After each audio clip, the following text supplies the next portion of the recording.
안녕하세요. 저는 가끔 무료할 때마다 이곳에 들려 여기에 올라오는 사연들을 듣곤 했던 여자입니다.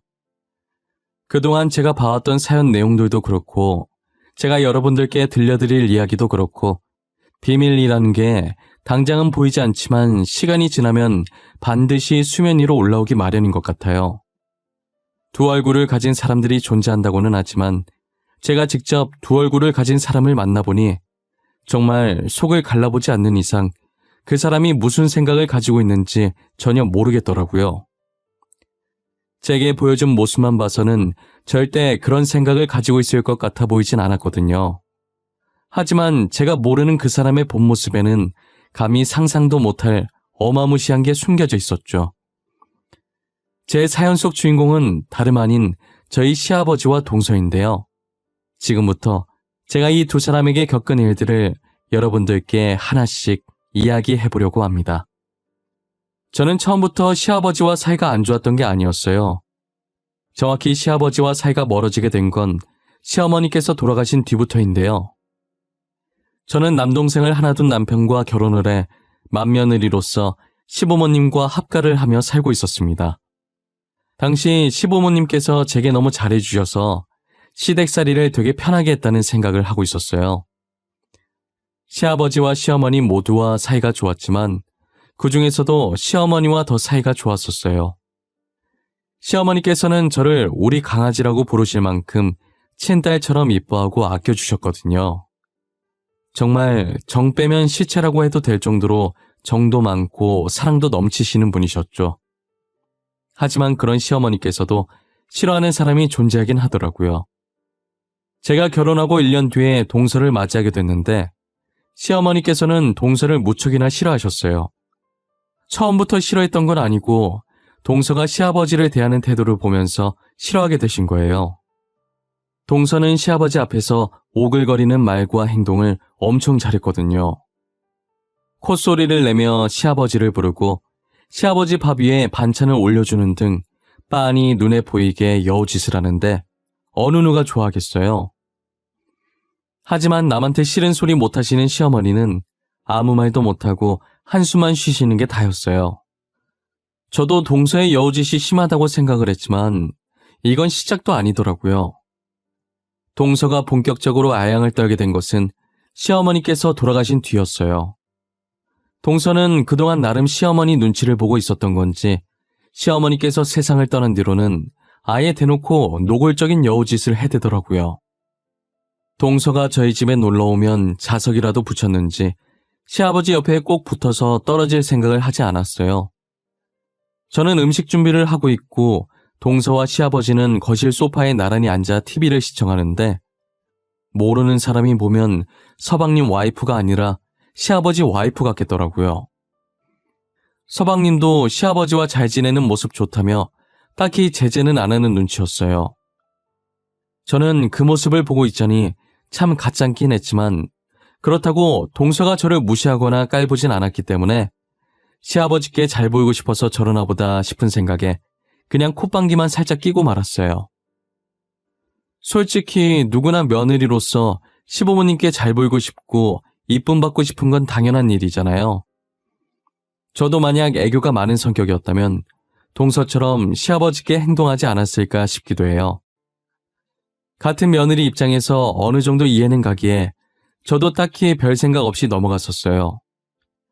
저는 상대가 먼저 저를 깎아내리지 않는 이상 저도 상대방을 깎아내리지 않아서 동서가 무슨 짓을 하든 저한테만 피해 없으면 아무런 상관이 없었거든요. 그러다 갑작스러운 사고로 서방님께서 치료도 제대로 못 받아본 채로 세상을 떠나게 되신 거예요. 동서는 서방님이 죽은 후로 눈에 초점도 없이 살아가고 있길래 한동안은 제가 많이 챙겨줬었어요. 이대로 두면 정말 동서가 잘못될 수도 있을 것 같다는 생각에 걱정이 되더라고요. 서방님 따라가겠다면서 물 한 방울도 안 먹으려고 하길래 동서 설득하느라 애도 많이 먹었어요. 동서, 뭐라도 먹어야지. 지금 물 한 방울도 안 마셨어. 이러다 동서도 잘못되면 어떡하려고 그래. 밥 한 숟가락이라도 먹자. 내가 차려온 성의를 봐서라도 한 입만, 응? 형님, 저 진짜 살기 싫어요. 오빠 없이 제가 어떻게 살아요? 전 오빠 없이는 못 살아요. 저도 그냥 오빠 따라갈래요. 그렇게 하게 그냥 저 좀 내버려 두세요. 동서, 부모님 생각은 안 해? 동서가 이러고 있는 거 알면 부모님께서 얼마나 걱정하시겠어. 그런 말 하는 거 아니야. 산 사람은 계속 살아야지. 이제 오빠도 없는데 제가 더 살아서 뭐해요. 저 그냥 오빠한테 가고 싶어요. 이대로 굶어 죽을래요. 그러니까 도로 가지고 나가주세요. 제발요. 동서, 내가 이렇게 부탁할게. 제발 살아. 괜히 쓸데없는 생각하지 말고 제발 살라고, 응? 지금은 힘들어도 나중엔 괜찮아져. 그러니까 조금만 참고 견디자. 내가 도와줄게. 동서가 제 말을 듣고 한동안은 제 품에 안겨서 꺼이꺼이 숨 넘어갈 듯 울더니 그래도 다행히 다시 정신을 차리고 밥도 잘 먹고 씩씩한 모습으로 돌아오더라고요. 예전처럼 저희 집에 와서 시아버지와 TV 보면서 놀다 가고 그랬어요. 다시 밝은 모습으로 돌아온 동서를 보니 참 고맙고 대견하더라고요. 이런 말 하면 안 되지만 저는 동서가 서방님 안 계시면 시댁에 소홀히 할 거라고 생각했었거든요. 그런데 의외로 명절이나 가족 행사 때마다 시댁에 방문해서 일도 도와주고 하더라고요. 시아버지께 알랑방귀 끼는 건 별로긴 했어도 이렇게 꾸준히 시댁을 챙기는 모습에 저는 마냥 여우짓만 하는 줄 알았던 동서를 다시 보게 되었어요. 그만큼 저희 가족을 많이 사랑하고 있었구나라는 생각을 하게 되었죠. 하지만 동서의 행동으로 제가 피해를 받게 될 줄은 꿈에도 몰랐어요. 늘 저를 친딸처럼 생각했던 시아버지신데 비록 지금은 동서를 더 잘 이뻐하시지만 제게도 한결같이 잘해주셨던 분이시거든요. 그런데 동서가 기운을 차린 뒤부터 시아버지도 점점 제게 변하기 시작했어요. 동서는 시아버지에게 자연스럽게 다가가며 서슴없이 지내더니 이제 아예 연인들이 할 법한 손잡기도 시아버지께 했었어요. 시아버지께서는 제지할 생각도 없이 그저 허허하고 웃고만 있더라고요. 아무리 친하다지만 며느리가 시아버지께 이래도 되나 싶을 정도로 붙어 있었어요. 반면에 저는 애교도 없고 무뚝뚝한 성격이라 시아버지께 동서처럼 살갑게 다가가지 못했었죠. 그랬기 때문에 시아버지께서는 당연히 저보다는 애교 많은 동서를 더 좋아하시게 되셨고 제게는 어쩜 그렇게 애교가 없고 싹싹하지 못하냐며 동서를 보고 배우라며 불만을 토로하기 시작하셨어요. 동시에 그동안 시댁살이 하면서 안 받았던 구박을 동서 때문에 뒤늦게 받게 된 거예요.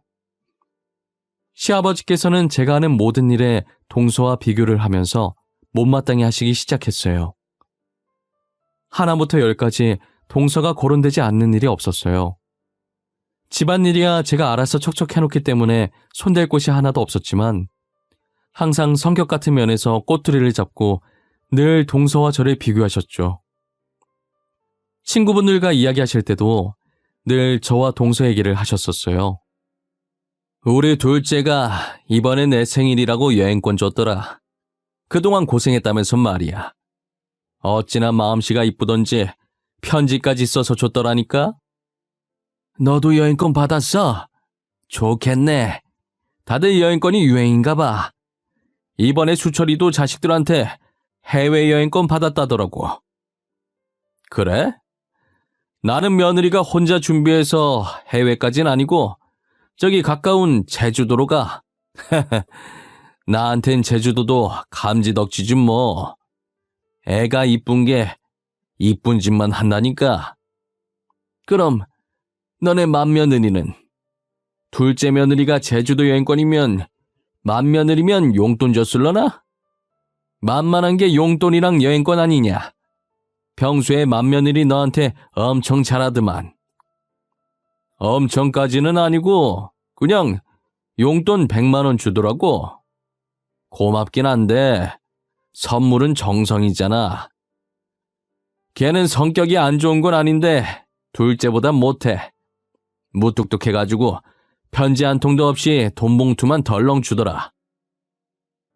야, 그래도 그게 어디야? 100만 원인데. 만약에 내 자식이 나한테 선물로 100만 원 주잖아? 정성이고 뭐고 하루 종일 얻고 다녔을 거다. 복에 겨워가지고 정성 타령이나 하고 있네. 시아버지께서는 저한테 뭐가 그렇게 불만이신지 항상 제 험담을 하셨었어요. 저는 나름 한다고 했지만 늘 시아버지 마음에 안 드셨고 저도 시아버지 반응에 맥이 빠졌어요. 시아버지께 잘해도 동서와 비교당하고 못해도 동서와 비교당하는 인생이 된 거죠. 매일같이 욕먹는 저와 달리 동서는 똥을 싸도 칭찬을 받는 지경까지 됐어요. 동서는 매일같이 저희 집에 찾아왔고 시아버지 옆에 붙어 있어서 거의 살다시피 했었어요. 시아버지 옆에서 팔짱을 끼고 콧소리를 내며 애교도 부리고 시아버지 어깨에 머리도 기대고 정말 연인들에게 자주 보이는 행동들을 동서가 시아버지께 하고 있는 거예요. 한 번은 제가 일을 하고 퇴근해서 집에 왔는데 시아버지와 손깍지를 끼고 있는 동서를 보고 기겁했어요. 그렇다고 대놓고 앞에서 티는 안 냈지만 저게 무슨 상황인지 당황스럽더라고요. 저 둘은 자기들 세상에 빠져서 제가 들어온 줄도 모르고 있는 것 같았어요. 저는 순간적으로 저 두 사람이 그렇고 그런 사이가 아닐까 의심도 들었었죠. 그 정도로 두 사람 사이에 선 넘는 행동이 아무렇지 않게 오갔거든요. 그리고 시아버지께서 동서를 부르는 애칭도 그들이 나누는 대화 내용들도 심상치 않았어요. 애기, 오늘은 회사에서 별일 없었나 봐. 매번 팀장한테 깨져서 화내더니 오늘은 잠잠하네. 그렇게 스트레스 받으면서까지 회사를 다녀야 돼? 그냥 일 그만두라니까. 에이, 뭐하러 일을 그만둬요. 일하는 거 스트레스 받긴 하지만 그만큼 재미도 있어요. 그리고 일 그만두면 할 것도 없어서 인생 재미없고 지루해져요. 돈도 없고. 재미없긴 왜 재미없어? 나랑 백화점 가서 옷도 사고 가방도 사고 맛있는 것도 먹고 놀면 되지. 어차피 내가 먹여 살릴 건데 뭐가 걱정이야? 그냥 일 그만둬. 저는 회사가 좋아요. 아직은 그만두고 싶은 마음 없으니까 더 이상 그 얘기는 그만. 진짜 힘들면 그때 그만둘게요.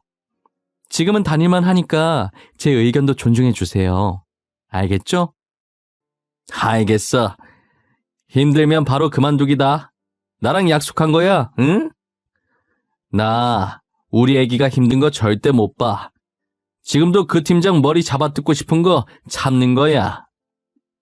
아유, 알겠어요. 진짜 못 말려. 저도 어른이거든요. 제가 알아서 잘해요. 맨날 애기라고 부르시더니 진짜 내가 애기인 줄 아시나 봐. 당연히 나이 많은 내 눈엔 네가 애기로 보이지. 너보다 나이 많은 우리 장남도 아직 애기로 보이는데. 저는 시아버지가 동서에게 애기라고 부르는 소리에 경악을 하지 않을 수가 없었어요. 너무 놀라서 저도 모르게 순간적으로 양손으로 제 입을 틀어막아 버렸죠. 제가 지금 무엇을 들은 건가 싶기도 하고 이 상황이 꿈인 건가 싶기도 했어요. 하지만 방으로 들어와서 제 허벅지를 꼬집어 보니 아픈 게 느껴지는 것이 꿈은 아니더라고요. 너무 충격적이라 남편에게도 들었던 걸 그대로 얘기해 주었어요. 여보, 내가 아까 뭘 들었는지 알아? 아마 당신이 들으면 충격받을걸? 나도 지금 이렇게 어처구니가 없는데 당신은 얼마나 황당할까? 왜? 뭘 들었는데? 나 웬만해서 안 놀라는 거 알지? 뜸들이지 말고 빨리 말해봐. 당신 말처럼 내가 얼마나 황당해할까 궁금하네? 아니 글쎄, 어제 동서랑 아버님이 내가 퇴근한 줄도 모르고 소파에 앉아서 이야기하더라고. 근데 아버님이 동서한테 뭐라고 부르는지 알아? 애기라고 불러, 애기. 애기? 진짜야? 아버지가 재수 씨한테 애기라고 했다는 거야? 에이, 설마. 당신이 잘못 들은 거 아니야? TV에서 그렇게 얘기한 거 아니고? 아니야. 아버님께서 애기라고 하는 거 내 두 귀로 똑똑히 들었어. 그리고 TV 켜져 있지도 않았어. 아버님, 동서한테 간이고 쓸개고 다 내어줄 기세시던데? 당신 말이 진짜라면 이거 진짜 충격인데? 둘이 뭐 있는 거야? 그렇지 않고서는 그런 애칭을 쓸 리가 없잖아. 그것까진 나도 모르겠는데, 근데 뭔가 있긴 있는 것 같아. 아버님이 동서 보고 회사 그만두라면서 먹여 살릴 수 있다 뭐 그런 얘기 하시더라니까. 남편은 제 말을 듣고도 도무지 믿기지가 않는다는 눈빛이었어요. 자기 아버지가 자기 재수 씨랑 그렇고 그런 사이 같다는데 누가 믿고 싶겠어요? 저도 제 시아버지와 동서가 그러고 있는 걸 목격하고 충격을 받았는데 남편은 저보다 더 충격이겠죠. 저는 그 둘이 사랑을 하고 있다는 것으로 확정지었고 아버지와 딸뻘인 것도 모자라 어떻게 시아버지와 며느리가 만날 수 있는지 정말 소름이 끼치고 시아버지와 같이 살고 싶지가 않았어요. 분가를 해야겠다는 마음 반과 그래도 혼자 계신 시아버지를 어떻게 두고 가냐는 마음 반이 충돌했죠. 그렇게 고민하고 있을 때 어김없이 동서가 저희 집으로 놀러왔고 제가 있으니 스킨십은 하지 않고 그냥 조용하게 시아버지 옆에 앉아있더라고요. 그러다가 전화 한 통을 받고 다급하게 집을 나가더니 어디론가 뛰어가는 거예요.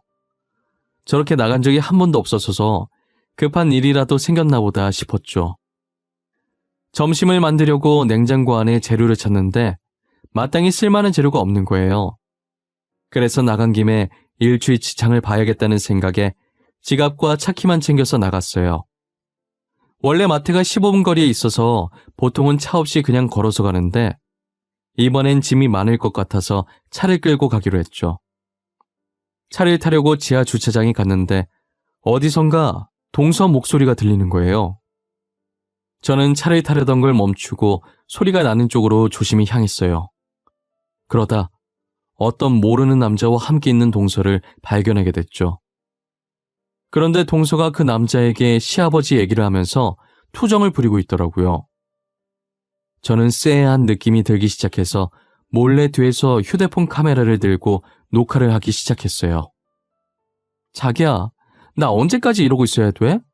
다음 계획 아직 안 나왔어? 망할 놓친 내가 나를 지 애인으로 생각하고 있다니까? 나한테 애기 하는데 진짜 토 나올 것 같아. 조금만 참고 있어봐. 그 놓친내 재산이 좀 많은 게 아니야. 아들 사망보험금도 두둑하더니 놓친내까지 돈이 많네. 안 그렇게 생겨서 숨겨둔 돈이 꽤 많아. 그거 다 찾을 때까지만 기다려봐. 나 솔직히 너무 무서워.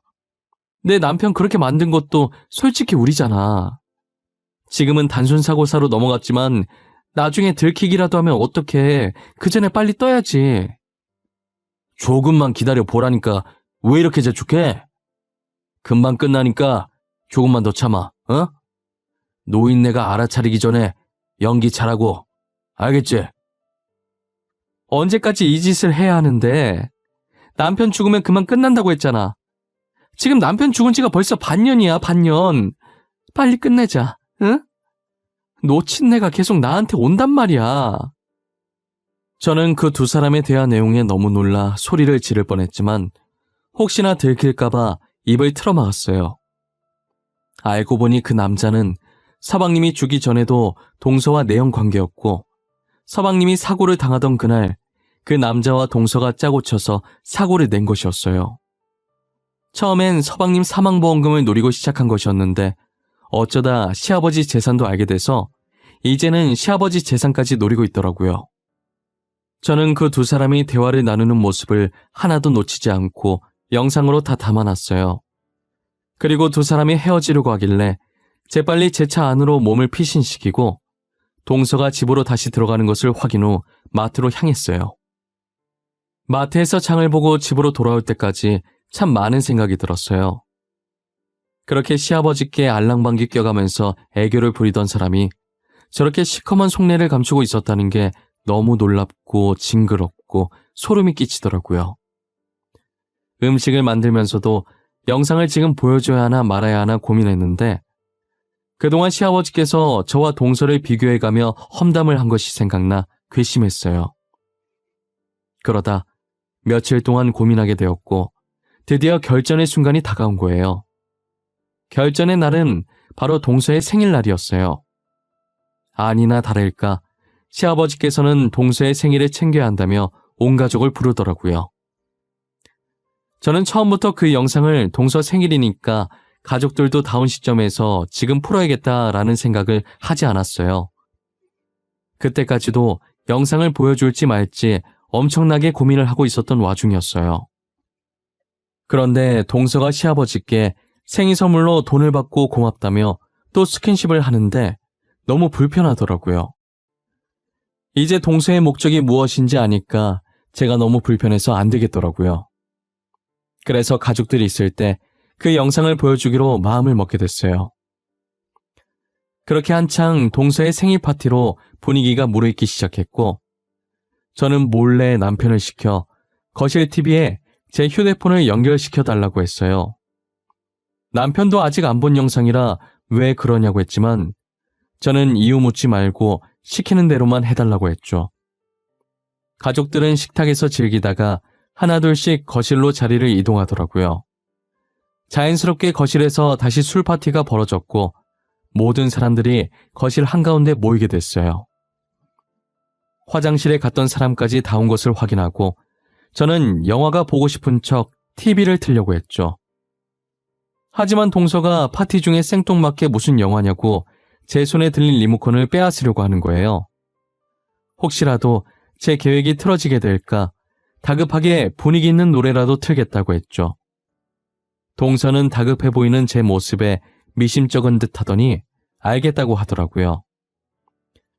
저는 다시 리모컨을 들어서 TV를 켰고 빠르게 그 영상의 재생 버튼을 눌렀어요. 그리고 가족들 목소리에 묻힐까봐 볼륨을 높여서 모든 사람들이 다 들을 수 있게 만들었죠. 남편은 제가 TV를 켠 것을 보고 가족들을 조용히 시켰어요. 잠깐! 다들 조용히 해봐. 지금 TV 봐봐. 저 영상 뭐야? 잠깐만. 저 여자 재수씨 아니에요? 저거 동서 맞아. 동서 앞에 있는 남자는 서방님 죽기 전부터 만나오던 내연남이고 서방님 죽은 것도 다 동서랑 저 남자가 계획한 거야. 사망보험금 때문에. 재수씨, 그게 정말이에요? 제 동생 진짜 재수씨랑 저놈이 짜고 죽인 거예요? 그런 거냐고요? 당신 진짜 미쳤어? 어떻게 사람을 죽일 생각을 해? 아무리 돈에 미쳐도 그렇지. 서방님도 그렇게 죽여놓고 이젠 아버님까지 노려? 왜? 한번 해보고 안 들키니까 더 욕심이 났나 봐? 이 일이 안 밝혀질 거라고 생각한 거야? 아니에요. 형님, 저 여자는 아니에요. 닮은 사람이겠죠. 저 진짜 아니에요. 제가 왜 남편을 죽여요? 저 진짜 아니에요. 믿어주세요. 아주버님, 저 진짜 아니에요.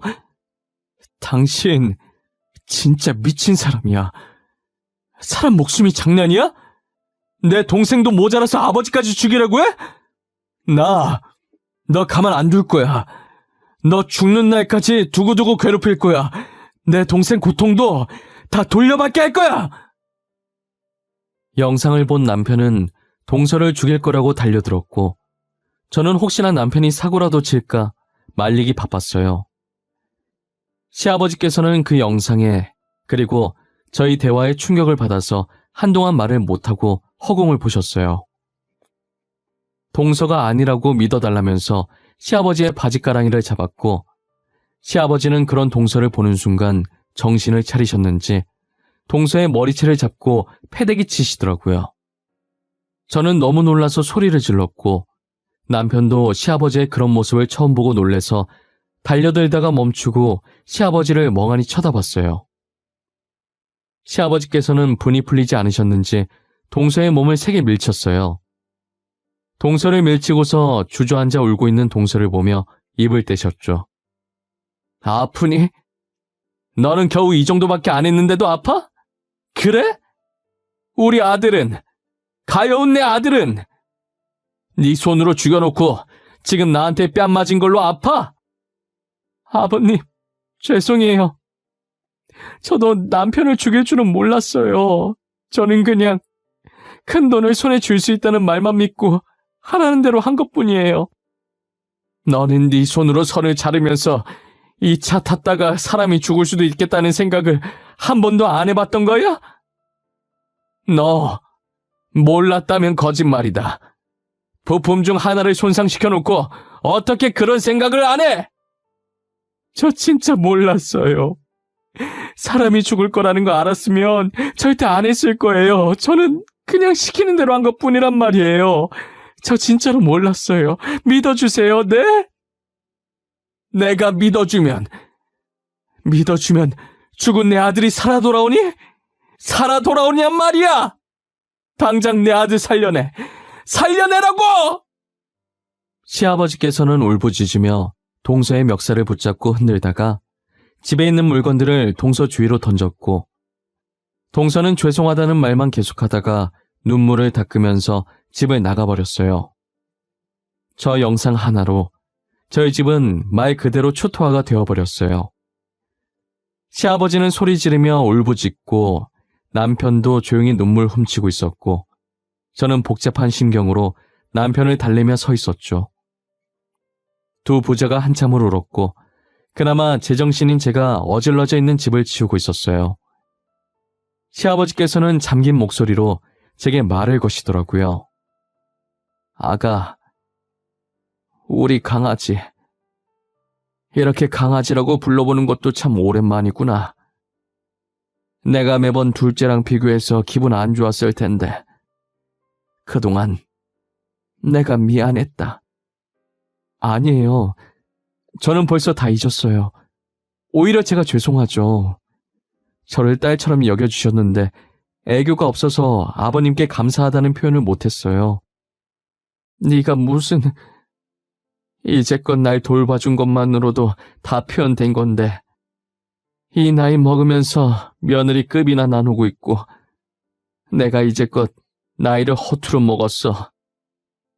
그런 말 하지 마세요. 저는 진짜 괜찮아요. 너무 마음 쓰지 마세요. 그렇게 마음 쓰이면 지금부터라도 다시 예전처럼 잘해주시면 되죠. 안 그래요? 이렇게 착한 며느리를 두고 내가 그동안 무슨 짓을 했는지 모르겠구나. 이 못난 애비를 용서해 주겠니? 내가 정말 미안했다. 시아버지께서는 진심으로 제게 사과를 하셨고 저는 따뜻한 미소로 답을 했어요. 제 미소를 보자 시아버지께서는 또 눈물을 보이시더라고요. 저는 남편 옆구리를 찔러서 달래드리라고 하고 집을 마저 치우고 있었어요. 어느 정도 치우고 저희는 다시 동서 얘기를 하기 시작했어요. 저희는 당연히 동서와 내연남을 고소하기로 마음을 맞췄어요. 이미 제가 찍은 영상 속에 동서가 직접 범행을 실토하는 내용이 있으니 증거 자료로 충분했고 혼자 다 뒤집어 쓰기 싫은 동서는 알아서 모든 정황을 다 설명하게 될 거라는 생각을 했죠. 저희는 다음날 해가 뜨는 대로 변호사를 만났고 증거 영상을 제출해서 동서와 내연남에게 걸 수 있는 모든 죄들을 모조리 엮어서 고소를 진행했어요. 그 둘의 범행이 계획적이고 죄질이 나쁘다고 판단되어 결국 징역형을 피할 수 없었어요. 동서는 정말 반성을 많이 한 모양인지 들어가기 전에 시아버지께 죄송하다고 무릎을 꿇었어요. 시아버지는 동서를 못 본 척 지나갔지만 동서는 시아버지가 눈에 안 보일 때까지 계속 꿇고 있었어요. 저도 곧이어 한숨을 쉬고 남편과 함께 재판장을 빠져나왔죠. 아버님, 괜찮으세요? 안 괜찮으시겠지만 이럴 때일수록 힘내셔야 해요. 서방님도 진실이 밝혀져서 이제 편히 가셨을 거예요. 나는 지금 우리 아들 때문에 그런 게 아니야. 이미 죽은 사람인데 걱정해서 못하겠어. 너한테 너무 미안한 마음뿐이라 그런 거지. 너가 신경 쓰지 말라고 했지만 신경 쓰이는 건 어쩔 수 없구나. 저는 다 잊었다니까 또 그러시네. 아버님, 저는 진짜 괜찮아요. 아버님이 이러실수록 제가 더 불편해요. 그러니까 예전처럼 편하게 대해주세요. 그래야 저도 아버님을 편하게 대하죠. 우리 장남은 어떻게 이렇게 마음씨 착한 사람을 짝으로 데리고 왔는지. 나는 만약 죽게 되어도 장남 걱정은 안 해. 너가 옆에 있으니까. 그게 무슨 소리예요? 저희가 오래오래 같이 살아야죠. 시아버지의 표정을 보니 그래도 전보다는 한결 가벼운 느낌이셨어요. 서방님께도 제게도 늘 미안한 마음을 안고 사실 것 같지만 이제는 모든 걸 놓고 저희 곁에서 마음 편히 사셨으면 좋겠어요. 저도 언제나 시아버지 곁에 있으면서 며느리이자 딸이 되어 드리려고 마음먹었어요. 시아버지도 제게 잘해주겠다 마음먹으셨는지 동서에게 했던 것보다 훨씬 잘해주세요.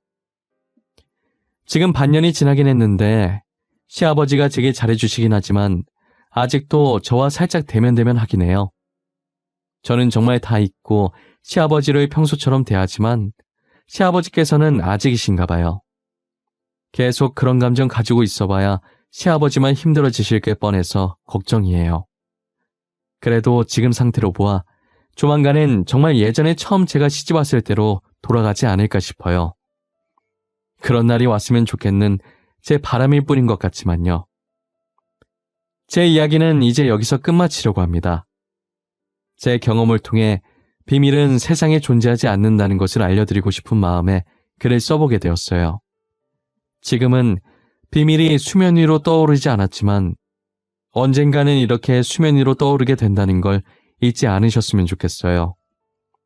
지금까지 제 이야기를 들어주셔서 감사하고 늘 건강하시고 하시는 일, 하시고자 하는 일 모두 잘 되셨으면 좋겠습니다.